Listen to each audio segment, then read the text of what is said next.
You were talking a bit about the whole show that was one piece. Huh? When you were the dancer in the chorus. Hmm. Want to just pick up where you left off?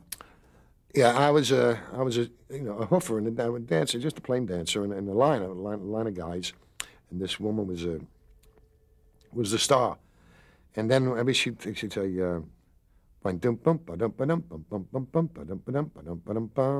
and I would say, putting on a Ritz, you know. And she didn't like that, you know. I said, I'm going to be a dancer. I'm going to quit. I can't be in a chorus. I gotta express myself. I gotta dance, not only with my feet, with my mind, with my eyelashes. I gotta dance. I may not even use feet. I want to, it was one of these things. He finds a step, he trips. He's rehearsing and rehearsing. He's going to be good this new step, and he trips. Bump. And he says, wait a minute. And he goes, bump. That's it. What's it? That's the step. I can't do it because, and he actually trips, you know, and that becomes the step. He recovers. And that's a bad thing to took, but it became the Taoist trot. And the Taoist trot was the biggest dance. It was like the dancing. We called it the dancing towers. The dancing tower became the Taoist trot. It was like Irene and Vernon Castle, the great dance team. And we made fun of that. And what it was, instead of the Lost Weekend, we did a satire of that picture and Lost Weekend.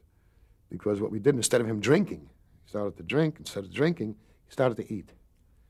And he had this, and oh, come on, mate, we got a big contract. We're going to go here. We're going to do that. We're going to 40 weeks. We're going to be on the road. We're going to go here. Come on, let's eat. And you see him eat, and boy, it goes from this. And we had stuff that he went, and you see the bones fall down. Then you see this, and the bones fall down. So, and then when you see him the next time, he's about this big. And the next time he's about this big, and the next time he's... So it was, you have to see it. You know, from the very beginning, even I think as far back as Admiral, your show was really hailed by critics as being a lot more sophisticated than most of the comedy that was on television at the time. Well, most of the comedy at the time was taken from burlesque or from that would make him up, but we had a wonderful staff of writers. You know, Larry Gelbart, Mel Brooks, Woody Allen, Neil Simon. You know, all these men in one room. It's fantastic, you know, and also Carl helped out to write, too. And I was in the writer's room all the time. When I walked in, I went right to the writer's room. I didn't go anyplace else. when you start, page 1, scene 1, act 1, boom, 1, everything 1, okay, what does he do? Good evening. That's it. So each week was like that. And one week, and all of a sudden the show developed a sort of a rhythm. Well, we'd get one show, it's, hey, that's pretty good. We did a good show. And the next show would be, hey, that one was even better. Boy, and the next show, wow, we're going, boy. And the next show, hey, we got it now. We got the next show. We fell right on our face. But that was it. Because, we got to get better than this one, so we did it. And you'd build up, and we developed a rhythm. But every 4th or 5th show, it wasn't bad, but it wasn't as good. It was a good show, but passable, not really good. Because you can't keep that level up. You have to come down a little bit to go up. You can't keep going up forever. You got to come down a little bit. You got to come down to go up, and that's the truth. And we started to accept that. You know, we said, wait a minute. Well, so hey, can't. And everyone's not a home run. This one maybe we got a 2-base hit. You know, but maybe it's a single. You know, but we always tried for something. You know, and. That was the whole part of my working. It was like we all let everything out. You know, it was like anything goes. Not anything, but censorship. Censorship was we couldn't say pregnant. Pregnant was a dirty word. You can't say she's pregnant. Oh no, she's with child. She's expecting. She's thinking. You know, anything but that. And they were so sensitive to and you couldn't, anything about the church, forget it. You couldn't go near anything about the church.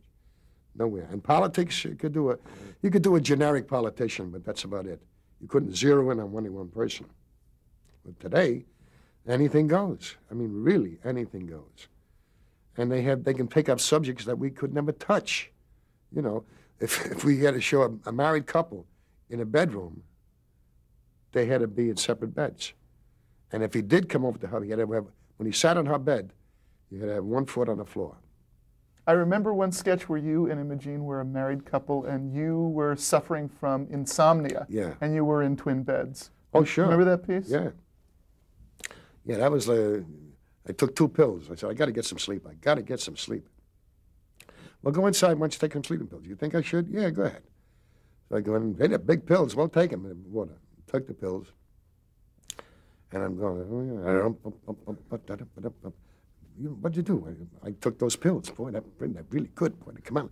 That's not sleeping pills. Those are what do we call them? No-dose. Those are no-dose pills. No, boy, it's whatever. Come on, sweetheart. Get dressed. I'll race you around the block. You know. He said, no, take these pills. Take these pills. So I took the sleeping pills. And I went, oh, yes.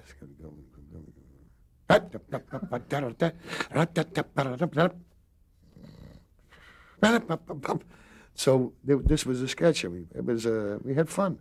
A little thing like that. Took the wrong pill. There's been so much said about the legendary writing staff on both Show of Shows and Caesar's Hour. Since we're talking about Show of Shows right now, talk about the writers on that show and the dynamic in that writer's room. Well, in Show of Shows, the longest sketch we could ever do was a sketch about maybe 10 minutes. That was the longest. 8, 10 minutes, that was the top. But we were starting to do bigger sketches because as you go along, you get bigger ideas and you say, wait a minute, we can put a dance number in here. We can do this, we can put this, we can make fun of this, we can make fun of... And your ideas start to grow. When you're first starting, you say, well, let's try this, you know, and hey, that worked. Okay, let's try this. Hey, that worked. Hey, let's try that. And then also, let's try. And then you open up. You don't open up right away because you got to feel your way. Because we had no lines to go by. There was nothing. Nobody did a review before us with real sketches and real stuff and real production numbers. And to get this shot, all these shots, we had 1 day rehearsal. And the day we rehearsed it, that's the day we shot it. We come on Saturday morning. I would come in around 10:30 because they would block all the production numbers, get them all blocked up, and learn how to shoot those. Then I would come in with the sketches, and we do a loose blocking. Then we do a tighter blocking. Then we do the dress rehearsal. And after the dress rehearsal, then it was performance. So you worked about 18 hours that day. And when it came time for the show at 9 o'clock, boy, it was like, oof, it was all, and you had to do it. And I remember one time, what was his name again? I can't remember his name now.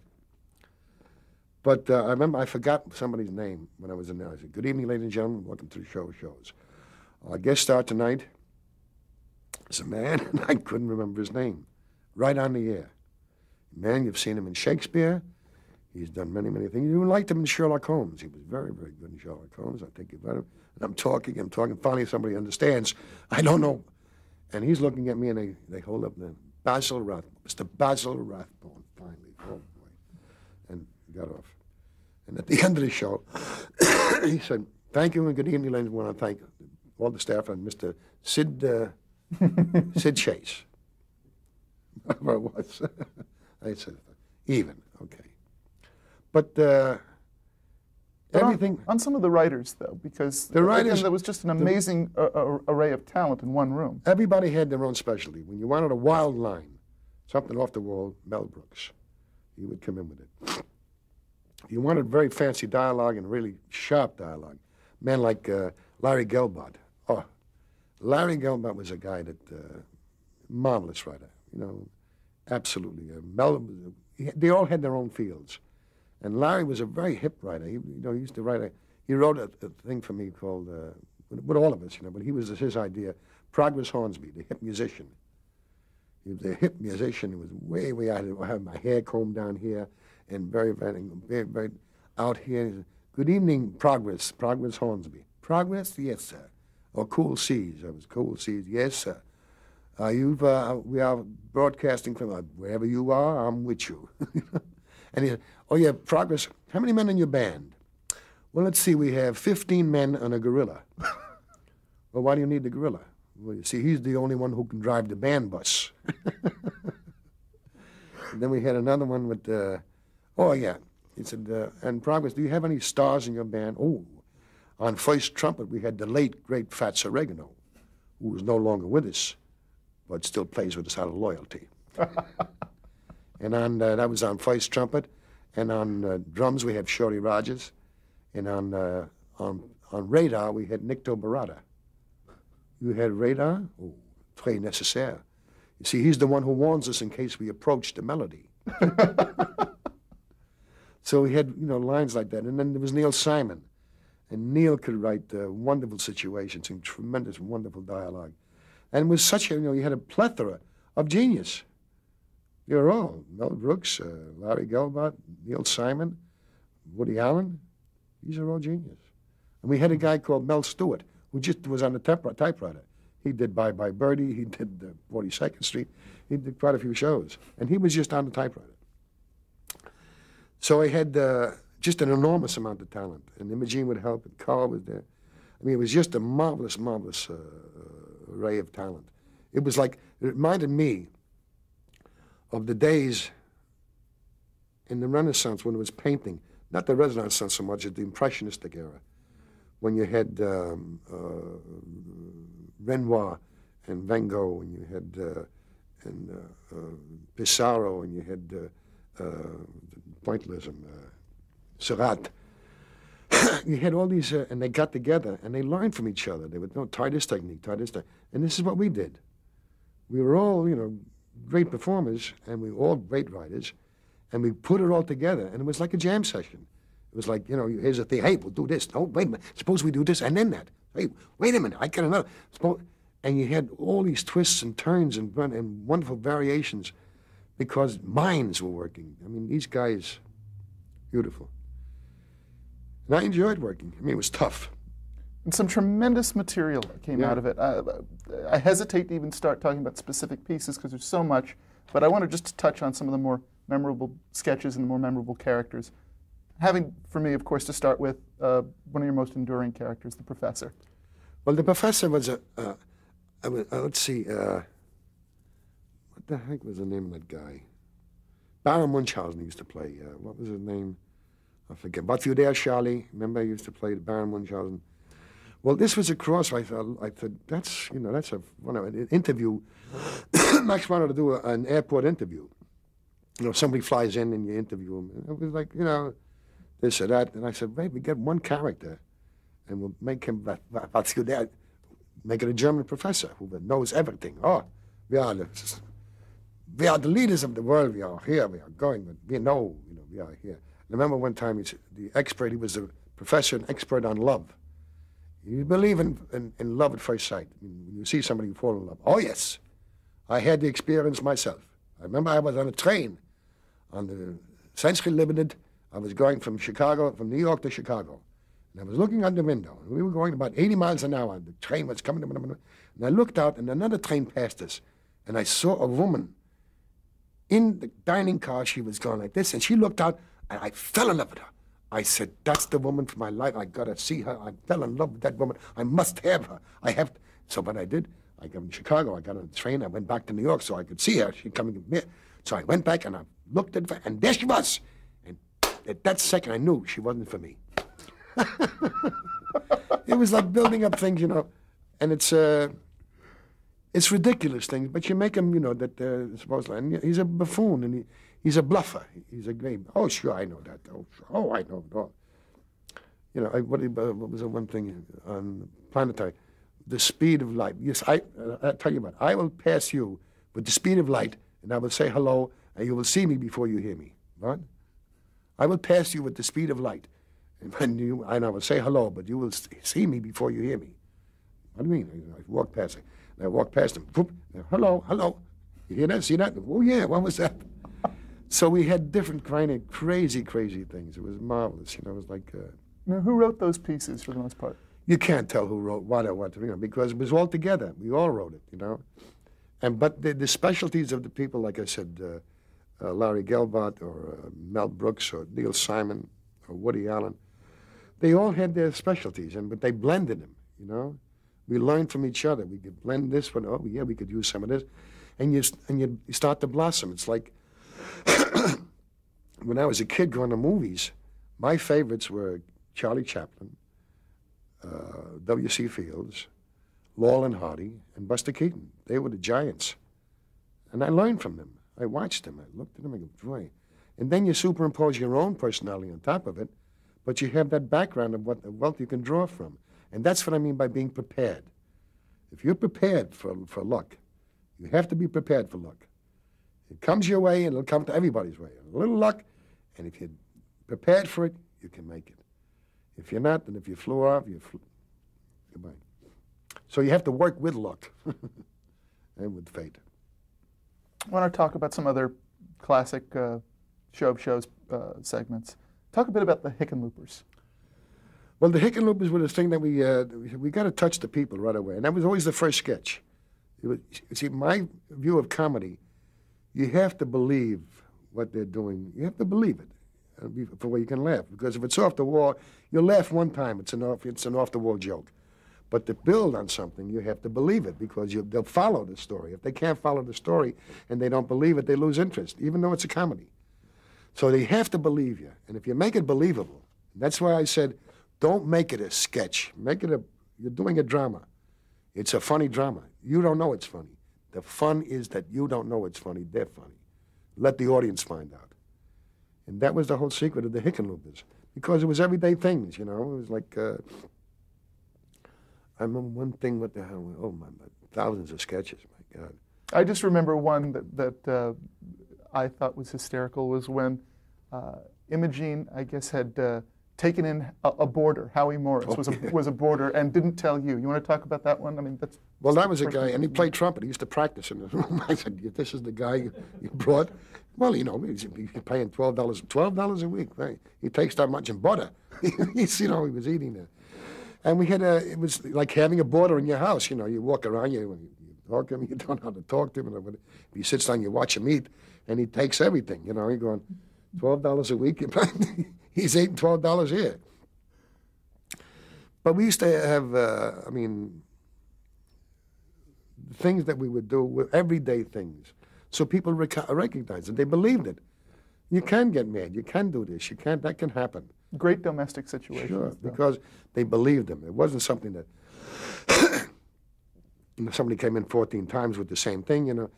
It's again the sight laugher. You get a wonderful idea. And you get a great like funny clothes. You come out with funny clothes, and you come out and bang, you get the laugh, the sight laugh, bang. Now you got those clothes on. What do you do now? What makes it funny? Because you got the laugh with the clothes. Clothes are not funny anymore. Now you got to be funny. That's the whole thing. That's where you say, if it's a one-joke thing or if it's got legs, it can go. Well, the Hickenloopers certainly had legs. I remember as just well, that was the first. You know, that was the what they call them, sitcom. Yeah. That was the first sitcoms. You know, they were about 5-6 minute sketches. You know, a little situation, and then blew it off. But there was one great sketch where I guess Imogene had backed the car into the liquor store window. Yeah. That was the car crash. And she said, you know, something happened with the car. I said, oh, what's the matter? I brought her into the shop. Oh, what's the matter? Well, I said, the brakes don't go? No, the brakes still slipped. What's the matter? The steering wheel? No, the steering wheel doesn't go. And how about the windshield? Well, the windshield's not there anymore. Oh, what's the matter? And the radio? Well, the radio never played before anyway. And the trunk never closed. And what happened? She was telling me about somebody who had driven into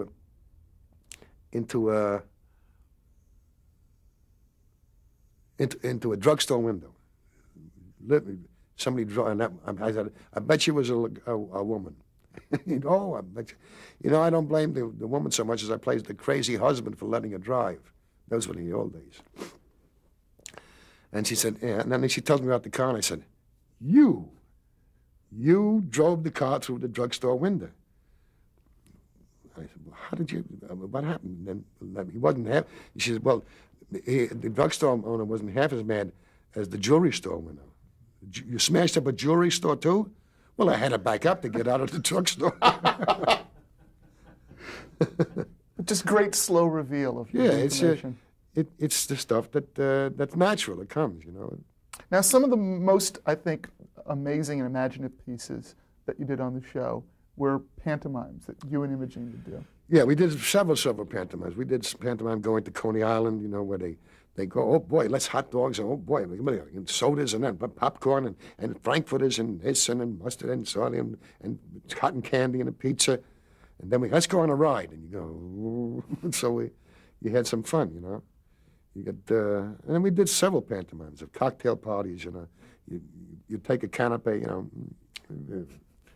you know, then the guy comes, how are you? Oh, how are you? You shake hands. So we had all these kind of things, and we did pantomimes, we did all kinds of, and we did operas. We did a satire opera. We were kidding around one time. Remember how we did the operas? There was a piano player, he was a pianist. He was a concert pianist that came from ABC. And he would come over, and I'd say, I want to do operas. But I don't want to do the recitative and this and that and learn it, you know, because it's crazy. It's going to run about 10 minutes in the show. I got a whole other show to learn. So he said, no, you don't have to make up an aria or sing their arias. You can make one up. How do you mean? How do I make it up? So he was a classical pianist. He went,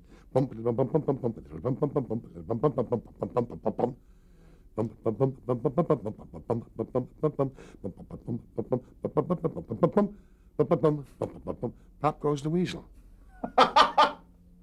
Right?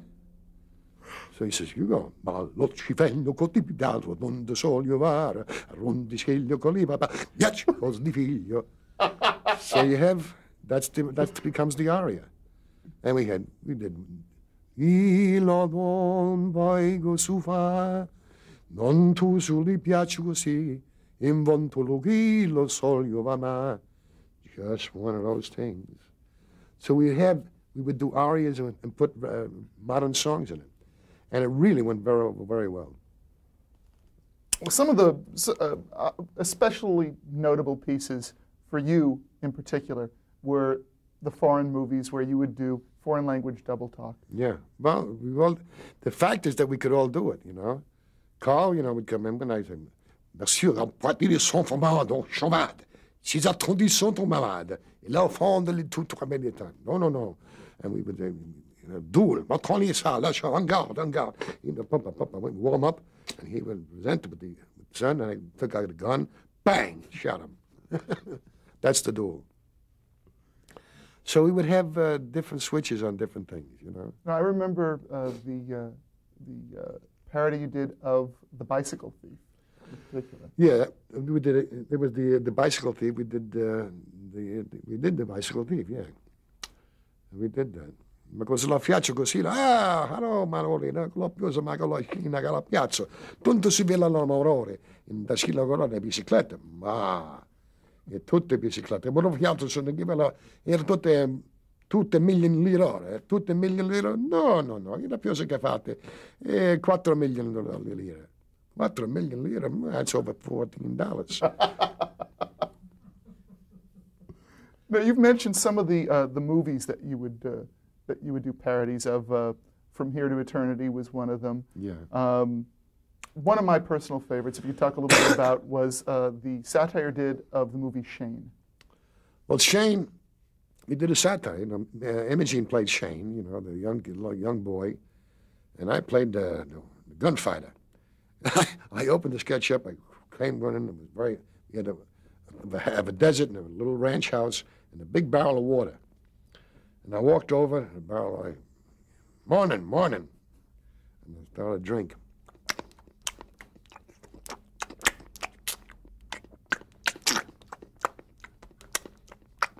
Take the barrel and tip it over.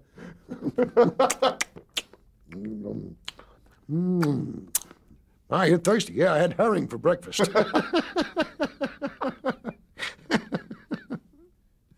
So we had a lot of fun, you know. It was just wonderful lines, wonderful people, you know. It was, and it wasn't forced, you know. It was natural. Not that you would do a lot of impressions of different people, because that was never No, really we never did that. We never did a senator or this or that, you know. We did a generic senator. But you would do Brando in spirit, like when you did Streetcar Named Desire? Well, yeah. Well, that was a takeoff on Brando. Yeah, that was when we did. Talk about when you did him for when you did the streetcar sketch. Well, Streetcar is a very big sketch. You know, it's about the docks we called it On the Docks, and it's a long and intricate story, but it's about how the great scene where Rod Steiger and Marlon you're talking about On the Waterfront. On the Waterfront. Oh, okay, sorry. That's the one you're talking about, right? Oh, I think you had also done Streetcar, and then later you did. Oh, Streetcar. Well, that was a very short sketch. That was just, you know. But no, talk about On the Waterfront, because that was. On the Waterfront was a good one, because on the Waterfront we did. Oh yeah, the famous scene with Rod Steiger and Marlon Brando in back of the taxi cab. You know, where he says, "I could have been a somebody. I could have been, you know." And we did that scene. You know, I don't know why. I don't know why you're so upset. Why you don't let me do it? I mean, I could have fought. I could have been somebody. I could have been a thing. I could have been more than everything I could have been. And he says, "You stop." And he pulled out a gun. He says, "You stop it right now. You stop it right now."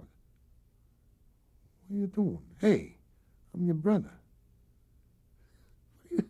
"Gun?" And I did the whole thing in Brando. And then he said, and I got up and I walked away from him. I said, "You're no good, Charlie. You never were any good. It's because you," and he was bang, he shot. "You never were any good, Charlie. You never took any." And you know what? You know, I used to feel sorry for you, but I don't feel sorry for you anymore. Bang, bang, bang, bang. Because you know why you don't feel sorry? Because you're cockeyed. You never wore glasses, and Mama told you to wear glasses. You never did, and that's why you can't hit the side of a barn. And I'm careful. So this was, you know. Oh, God. Now, you mentioned the incident with the gold lame boots. Yeah. Were there other memorable mishaps, or I guess bloopers, as they're now called, from Show of Shows that you can recall? Oh, yeah, there was a lot of them. Gee, let's see. Oh, yeah. It was one, we did a satire of High Noon. And in High Noon, you know, when he deputizes the three guys, you know, and they're going to, but these three guys now deputized, they come back, the gang is coming into town, and they walk up, and now what happened was they're supposed to take these badges and take them off and pin them on me, right? Pin about this long and pin it right on me. And when I did my change, you only had 1 minute and 10 seconds to change. And I had to put on boots with a gun belt, with a this, with that, with a vest. And I had a sponge, a rubber sponge, to take the pins. And as I'm walking out of they're playing the introduction to the sketch, and I look at the side, and there's the sponge. It's laying on the side. So I have nothing here. And when it comes to time with playing the sketch, it's live. So I'm saying, yeah, well, Deputy, no, Sheriff, my wife, she's feeling kind of low, and I don't want to leave her alone. And here's your badge, and and he take them, and he pinned it right back. And I went, no, boom. And it was right there. And we went in. Then the next guy come. "Well, Sheriff, I'm sorry. See, my wife wants to go to a dance tonight." And I go, no, I got to tell you. And boom, again. And the third guy came in, the same thing. Whoa, and had 3 pins in me. I mean, this long. And after the show, the guys came back, all the writers came back. "Gee, Sid, we know you did great pain takes, but boy, these were sensational." I said, "Yeah, because they were real." And I went and got a tetanus shot. Oh, yeah. Do we need to cut? Okay, we're going to switch tape now. Okay.